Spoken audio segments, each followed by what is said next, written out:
எந்த கோயில் வேணாலும் நீ கட்டிடலாம். சிவனாலயம் கட்டுவது, சிவனாலய திருப்பணி செய்வது என்பது சாதாரண விஷயம் அல்ல. அவனை கும்பிடுறதுக்கே அவனுடைய அனுமதி வேணும். அவன் அருளாலே அவன் தாள் வணங்கி, அதெல்லாம் தாண்டி அவனுக்கு திருப்பணி செய்யணும்னா என்ன வேணும்? அவனுடைய பார்வை உனக்கு வேணும். இந்து தர்மத்துல ஒன்னே ஒண்ணுலதான் பாவம் அறுபடுகிறது, அது திருப்பணி என்கின்ற செயலில். எம்பெருமானுடைய அருமதி இல்லை அப்படின்னா இந்த திருவிழா மண்ணே மிதிக்க முடியாது. தெற்கு தெருலேருந்து வடை தெரு போக முடியாது. எம்பெருமான அனுமதி இருந்தால் மட்டும்தான் இந்த இடத்துக்கு வந்து நம்ம சாமி கும்பிட முடியும்.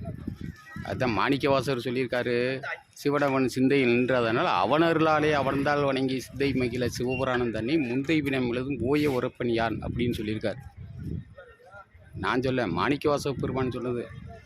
அவர் வந்து தேவாரம் பாடின, திருவாசகம் பாடினவர் வந்து திருஞான சம்பந்தர் இந்த கோயிலுக்கு வந்தவர். பாண்டி 14 தலகத்தில் உள்ள கோயில் அவர். ஓம் நமசிவாய. திருச்சிற்றம்பலம்.